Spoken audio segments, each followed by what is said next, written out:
চৌহদৰ পৰিৱেশ পুৰা ক'ৰ পৰা আহিছে? হয়তো ইয়াতে থাকোঁ। ইয়াতে কি ক'ব আজি পহিলা মাঘৰ দিনটোত আজি ইয়াত আমি ভগৱানৰ পৰা এইটোৱে প্ৰাৰ্থনা কৰোঁ যে চবৰ কাৰণে এই বৰ্ষটো ভালকৈ যাওক আৰু চবৰ চুখৰ শান্তিৰ কামনা কৰিছে।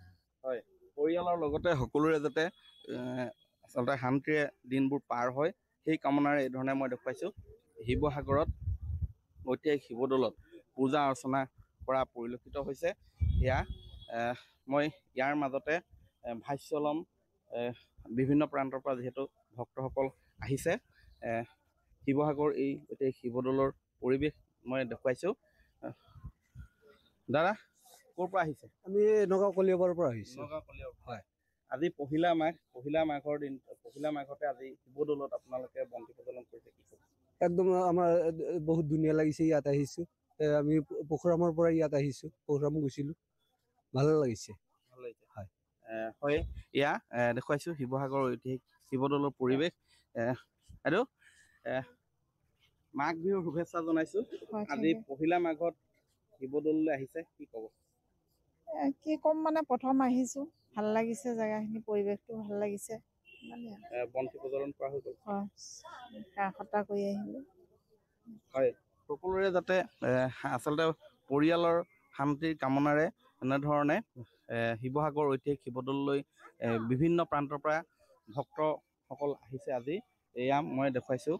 বাইদেউ মৰিগাঁৱৰ পৰা আহিছোঁ। ক'ৰ পৰা আহিছে? মৰিগাঁৱৰ পৰা।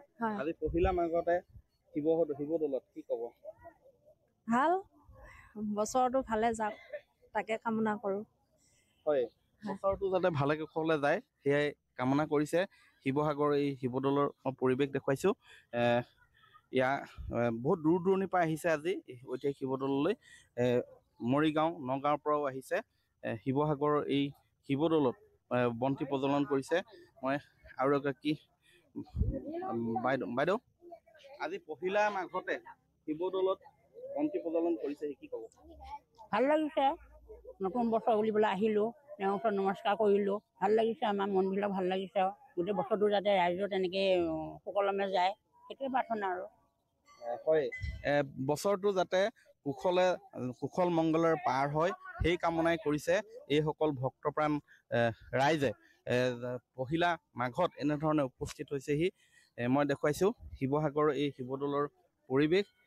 আজি পুৱাৰে পৰা ভক্তৰ লানি নিচিগা সোঁত বৈছে এই পহিলা মাঘত। অনাগত দিনবোৰ যাতে শান্তি সম্প্ৰীতিৰে পাৰ হয় সেই কামনাই কৰিছে এইসকল ভক্তপ্ৰাণ ৰাইজে। জামুগুৰিহাটৰ বাঁহবাৰী সত্ৰ গাঁৱত নিশা সংঘটিত হয় চুৰিকাণ্ড। ঘৰত কোনো নথকাৰ সুযোগত চোৰে চলালে লুটপাট। বিশ্বজিৎ কলিতা নামৰ যুৱকজনৰ ঘৰত চোৰৰ অভিযান। ঘৰৰ গ্ৰিলৰ তলা ভাঙি প্ৰৱেশ কৰা চোৰে লুটি নিলে নগদ ধনৰ লগতে সোণৰ অলংকাৰ। পুৱা স্থানীয় লোকে অৱগত হয় চুৰিকাণ্ডৰ বিষয়ে। গুৱাহাটীত চিকিৎসাৰ বাবে গৈছিল পৰিয়ালটো। ইতিমধ্যে ঘটনা সন্দৰ্ভত গাঁৱৰ ৰাইজে স্থানীয় আৰক্ষীক অৱগত কৰে। এইখিনি চুৰ কৰি লৈ গুচি গৈছে। এতিয়া কি ক'ত নিছে সেইটো গৃহত যিহেতুকে নাই, কাৰণ বিশ্ব কলিতাৰ মাকৰ অসুখ, তেওঁলোকৰ পৰিয়ালটো গুৱাহাটীত মাকক চিকিৎসা কৰিবৰ কাৰণে লৈ গ'ল। ঘৰখনত কোনো মানুহ নাছিলে, সেই নথকাৰ সুযোগটো লৈ যোৱা ৰাতি ঘৰখন চুৰ কৰি সমস্ত নিলে। এতিয়া আমি থানাত খবৰ দিছোঁ, থানাৰ পৰা অচি আহি পেলাই চাই চিতি গৈছে, কি পালে কি নাপালে আমি সেইখিনি ক'ব নোৱাৰোঁ, আমাক একো কোৱা নাই। গতিকে আমি বিশ্ব কলিতাহঁতলৈও এতিয়া ফোন কৰি জনাইছোঁ তেখেতসকলক।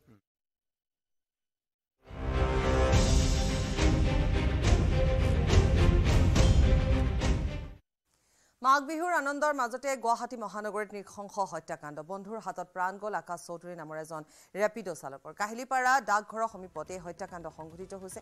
একেলগে সুৰাপান কৰি থকা অৱস্থাতে সৃষ্টি হয় তৰ্ক বিতৰ্কৰ, আৰু সেই তৰ্ক বিতৰ্কই এটা সময়ত মাৰপিটৰ ৰূপ লয়, আৰু অৱশেষত 4জন বন্ধুৱে মিলি এজন বন্ধুক হত্যা কৰে। এতিয়া কথাটো হৈছে যে তেওঁলোকে ঘৰৰ পৰা মাতি নিছিল বুলি কোৱা হৈছে। এই যি 4 বন্ধু বনজিৎ ৰাজবংশী, তপন মল্লিক, জিয়াৰুল, ইতিমধ্যে আৰক্ষীয়ে তেওঁলোকক আটক কৰিছে, সোধা-পোছা অব্যাহত ৰাখিছে। জিয়াৰুল আলীৰ স্বীকাৰোক্তিৰ ভিত্তিত ভগদত্তপুৰ আৰক্ষীয়ে তদন্ত অব্যাহত ৰাখিছে। হত্যাকাণ্ডক দুৰ্ঘটনাৰ ৰূপ দিয়াৰো কিছুসংখ্যক লোকে চেষ্টাও চলাইছিল। মৰণোত্তৰ পৰীক্ষাৰ বাবে মৃতদেহ চিকিৎসালয়লৈ প্ৰেৰণ কৰা হৈছে।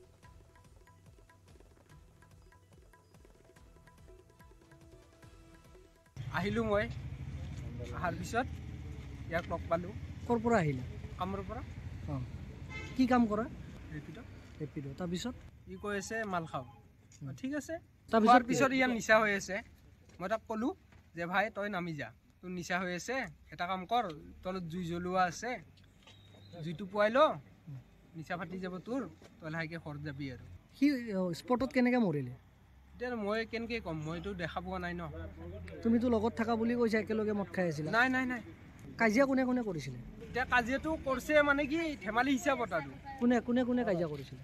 এতিয়া বনজিত আছে, অলগেশ আছে, বাকী তপন আছে, মৌলিক আছে, কি ক'ম আৰু মই। তোমাৰ নামটো? মোৰ নামটো জিয়াৰুল। বাকী সিহঁত ক'ত এতিয়া?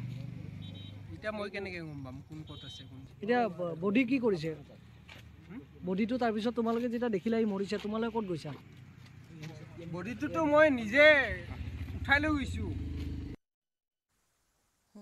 এয়া আছিল জিয়াৰুলৰ ভাষ্য। জিয়াৰুলে যিখিনি কথা কৈছে সেই কথাখিনিৰ ভিত্তিত আৰক্ষীয়ে তদন্ত আৰম্ভ কৰিছে। আৰু অসীম আছে আমাৰ সৈতে, অসীমে আমাক শেহতীয়া আৰু কিছু তথ্য জনাব। অসীম। পাপৰি, মই প্ৰথমে উল্লেখ কৰিব বিচাৰিছোঁ জিয়াৰুল আলীয়ে যিটো তেওঁ স্বীকাৰোক্তি প্ৰদান কৰিছে কেমেৰাৰ সন্মুখত। জিয়াৰুল আলীয়ে যিকেইজন বন্ধুৰ নাম কৈছে তাৰ ভিতৰত এজন বন্ধুৰ নাম কৈছে যে অলকেশ কিন্তু সেই সময়ছোৱাত যিসকল লোকে ইয়াত সমগ্ৰ ঘটনাৰ বিষয়ে তেওঁলোকে জ্ঞাত বা সমগ্ৰ ঘটনাৰ বিষয়ে তেওঁলোকে গম পাইছে, তেওঁলোকে ইতিমধ্যে পোনপটীয়াকৈ কৈছে বা এই আকাশ চৌধুৰীৰ ভাতৃয়েও আচলতে কৈছে অলকেশ কিন্তু সেই সময়ত সেই স্থানত নাছিল বা অলকেশে সমগ্ৰ ঘটনাৰ পৰা সম্পূৰ্ণ দূৰত বা তেওঁ এই ঘটনাৰ সৈতে জড়িত নহয়। তাৰ বিপৰীতে অলকেশৰ যি ভাতৃ বঞ্জিত, সেই বঞ্জিত ৰাজবংশী এই ঘটনাৰ সৈতে ওতঃপ্ৰোতভাৱে জড়িত আছে।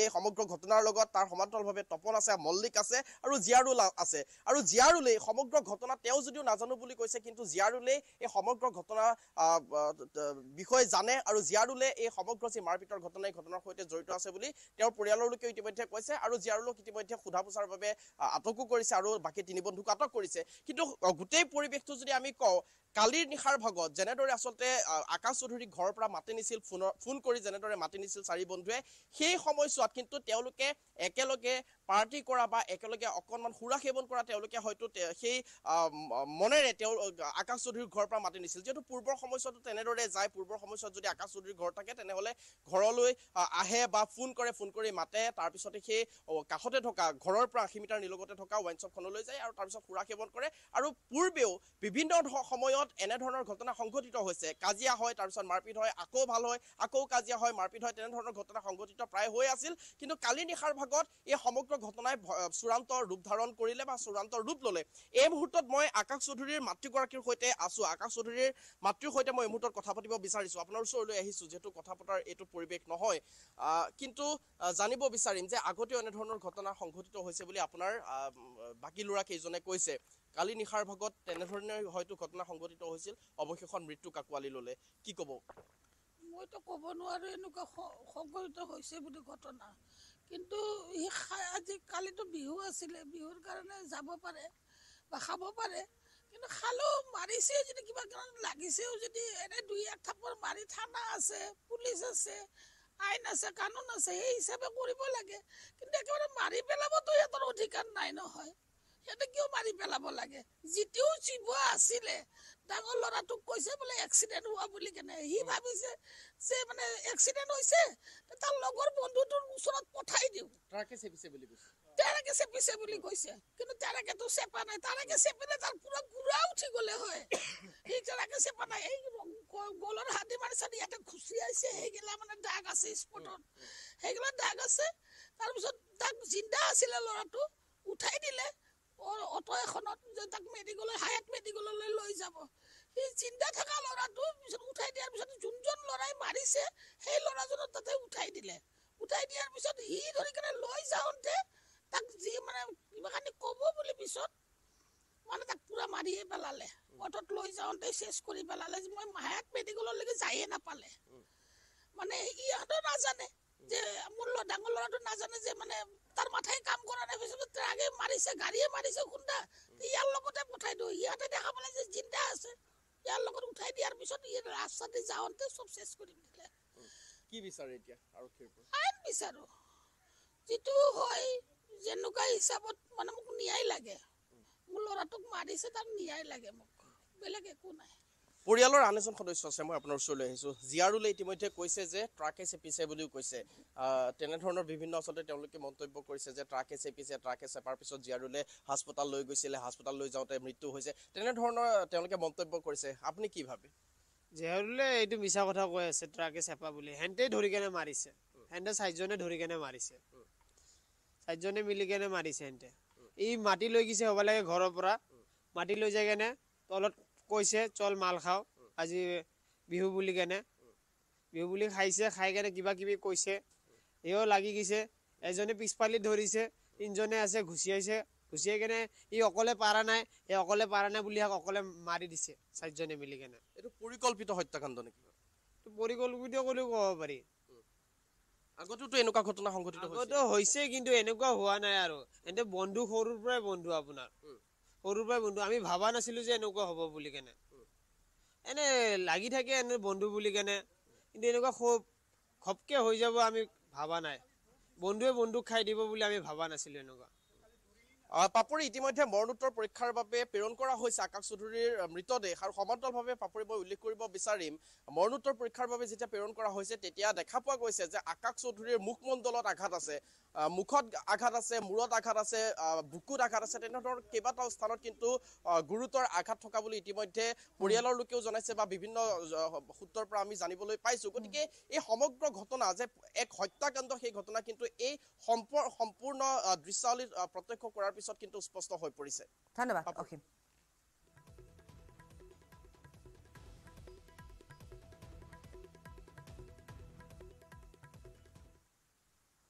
দেৰগাঁৱত অনুষ্ঠিত সদৌ অসম ভাওনা সমাৰোহত অথন্তৰ বঁটা বিতৰণৰ সভাত বিচাৰক প্ৰতিযোগী দৃষ্টি কটু দণ্ড। বিষম পৰিস্থিতি লণ্ডভণ্ড পেণ্ডেল ঘটনা কেন্দ্ৰ কৰি উদ্যোক্তাই দিলে থানাত গোচৰ। গুলি বাৰুদ নোহোৱা যুদ্ধ, খোল তাল নবজা যুদ্ধ, যুদ্ধ মানে মহাযুদ্ধ। সংস্কৃতি ৰক্ষাৰ প্ৰচেষ্টা লণ্ডভণ্ড।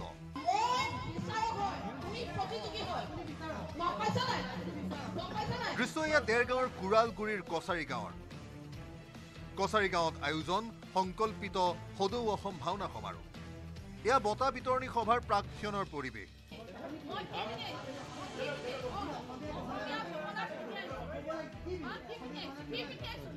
বিচাৰকৰ সিদ্ধান্তৰ বিৰোধিতাৰে প্ৰতিযোগীৰ হৈ হাল্লা।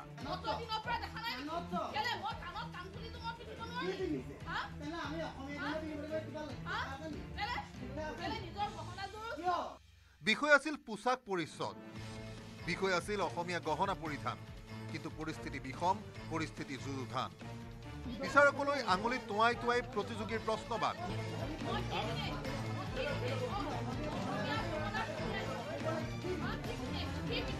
মাইকত উচ্চ স্বৰত প্ৰশ্ন বিচাৰকৰ।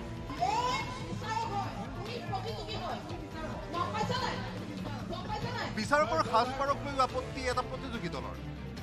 বিচাৰকৰ প্ৰতি কৰা অমাৰ্জিত আচৰণক লৈ নাৰাজ আন এটি দল। বঁটা ঘোষণাৰ আগতেই ঘটি গ'ল ঘটনা।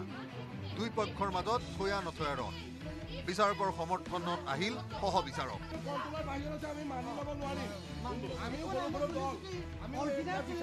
তাই পৰিস্থিতি নিয়ন্ত্ৰণলৈ নাহেহে নাহে। এইবাৰ নিয়ন্ত্ৰণ কৰিবলৈ আহিল আয়োজক সমিতিৰ সভাপতি। উত্তাল পৰিস্থিতিক শান্ত কৰিবলৈ গৈ কাটৰ সভাপতি।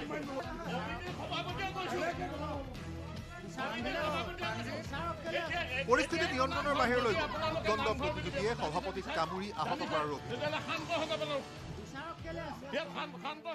আৰু মানে আমাৰ সমিতি মানে ইয়াত এক বিন্দু জগৰীয়া নাই। আমাৰ এই মানে ইয়াত যাতে আপোনাৰ কোনো এটা পৰিৱেশ নহওক, আৰু মানে এই যি পৰিৱেশটো আহিছে চব সেই মানুহখিনিয়েহে ইয়াত এটা সৃষ্টি কৰিছে কাজিয়া পচাল কৰিবলৈ, যাতে সমিতিখনক বাহিৰততো বহুত কথা ওলাইছে, সমিতিয়ে পইচা দিব নোৱাৰিব, সমিতিয়ে কিবা কৰিব নোৱাৰিব। আমি সম্পূৰ্ণভাৱে আমি প্ৰস্তুত আছিলোঁ সেই বঁটা বিতৰণী সভাত সকলো প্ৰদান কৰিম বুলি, কিন্তু দুৰ্ভাগ্যজনক এই বস্তুটো কৰিব আমি সুবিধা নিদিলে সেই ব্যক্তিসকলে। অস্থায়ী ৰভাৰ চকী ভঙাৰো অভিযোগ মূল তোৰণ ভঙাৰো। তাতোকৈ গুৰুতৰ অভিযোগ বিৰোধিতা কৰা দলৰ একাংশ হেনো আছিল সুৰাসক্ত। উঠিছে আধ্যাত্মিক চেতনাৰ এনে থলীত সুৰাপান কৰি ক্ৰমে কিমান যুক্তিসংগত। ইতিমধ্যে ঘটনা সন্দৰ্ভত উদ্যোক্তাই গোচৰ দিছে স্থানীয় দেৰগাঁও থানাত। আৰক্ষীয়ে কি ব্যৱস্থা গ্ৰহণ কৰে সেয়া হ'ব লক্ষণীয়।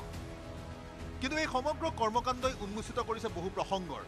ভাওনাৰ বিচাৰক পক্ষ আৰু প্ৰতিযোগী সহমতত উপনীত হ'ব কেতিয়া?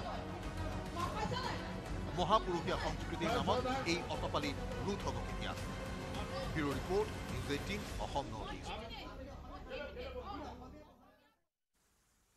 সকলোৰে মনত মাঘৰ ৰং। বিধে বিধে মাছ মাংসৰ সমাহাৰেৰে উৰুকা পালিলে চহা অসমীয়াই। পুহ আৰু মাঘৰ দুমাহীৰ দিনটো দেখা পোৱা গ'ল ৰাজ্যৰ মুখ্যমন্ত্ৰী হিমন্ত বিশ্ব শৰ্মাৰ একাধিক কাৰ্যসূচীও। ঠায়ে ঠায়ে গৈ মাঘৰ বিহু উদযাপনত ৰাইজক সংগ দিলে ৰাজ্যৰ মুখ্যমন্ত্ৰীগৰাকীয়ে। ভাগিনৰ আপত্তি মেট্ৰিক বিৰাট টান হৈছে মামা। টান পৰীক্ষা হোৱাই নাই মামা হ'ব মামাৰ আশ্বাস ইজি হ'ব মামা মেট্ৰিক বিৰাট টান হৈছে মামা। টান পৰীক্ষা হোৱাই নাই মামা হ'ব মামা। তো টান হ'ব বুলি তো কোনে কৈছে ইজি হ'ব। মাঘৰ বিহুতো ব্যস্ত মুখ্যমন্ত্ৰী। বিহুৰ দিনটোত একাধিক কাৰ্যসূচী। ৰাইজৰে আলাপ আলোচনা মুখ্যমন্ত্ৰী। মাঘৰ মেজিৰ জুইৰ উত্তাপে সমগ্ৰ অসমখনকে উমাল কৰিছে। কোনোৱে লগে ভাগে, কোনোৱে ব্যক্তিগতভাৱে পালিছে বিহু। সকলোৰে মনত মাঘৰ ৰং। বিধে বিধে মাছ মাংসৰ সমাহাৰেৰে উৰুকা পালিলে চহা অসমীয়াই। পুহ আৰু মাঘৰ দুমাহীৰ দিনটো দেখা পোৱা গ'ল ৰাজ্যৰ মুখ্যমন্ত্ৰী হিমন্ত বিশ্ব শৰ্মাৰ একাধিক কাৰ্যসূচী। ঠায়ে ঠায়ে গৈ মাঘৰ বিহুৰ উদযাপনত ৰাইজক সংগ দিলে ৰাজ্যৰ মুখ্যমন্ত্ৰীগৰাকী। পুৱাতে কাৰ্যসূচীৰ অংশ হিচাপে মুখ্যমন্ত্ৰী ডক্টৰ হিমন্ত বিশ্ব শৰ্মা উপস্থিত হ'লগৈ নিজা সমষ্টিত। ধাৰাপুৰৰ ব্ৰহ্মপুত্ৰৰ নৌকাত উঠি ভ্ৰমণ কৰিলে মুখ্যমন্ত্ৰীয়ে। ব্ৰহ্মপুত্ৰৰ নান্দনিক জলৰাশিৰ ওপৰেদি চলিল মুখ্যমন্ত্ৰীৰ সফৰ। চৰণীহেলিৰ ৰাণী চাপৰি শ্ৰী শ্ৰী জগন্নাথ মহাপ্ৰভু আৰু শিৱ মন্দিৰত গ্ৰহণ কৰিলে আশীষ। ৰাণী চাপৰিত কৃষক সেৱা সমিতিৰ সৈতে মত বিনিময়তো ভাগ ল'লে মুখ্যমন্ত্ৰীয়ে।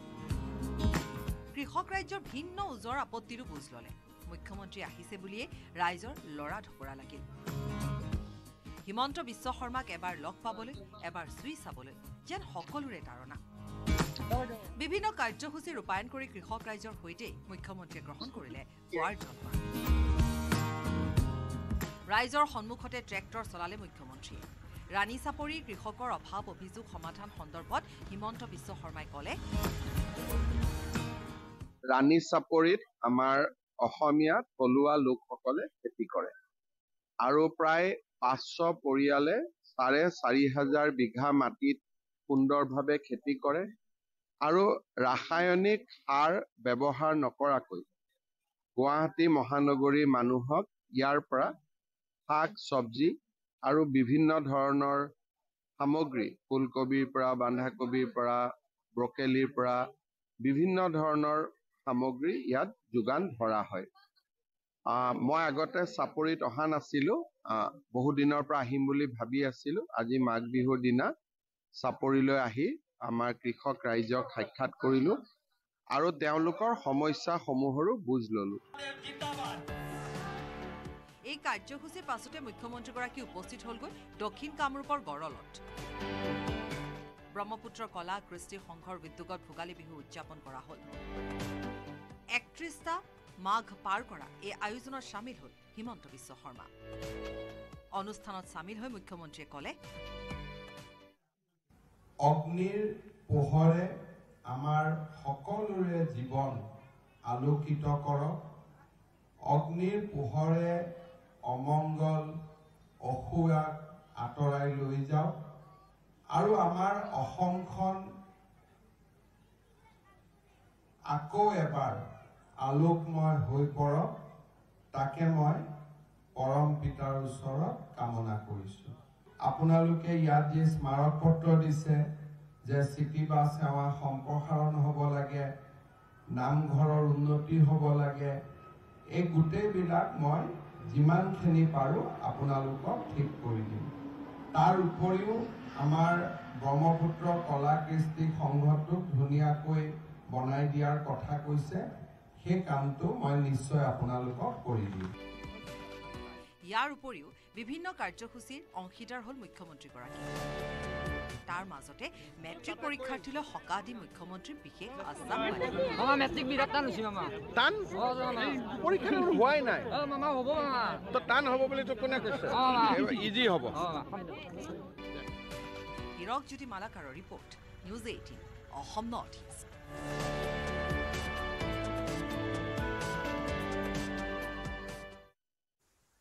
আৰু ইয়াৰে সৈতে গুড মৰ্ণিং 18 পৰা বিদায় লৈছো নমস্কাৰ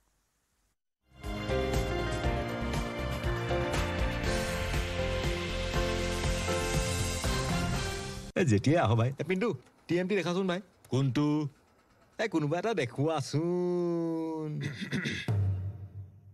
একেবাৰে নহ'ব মাত্ৰ মাইথন ষ্টিলহে দিব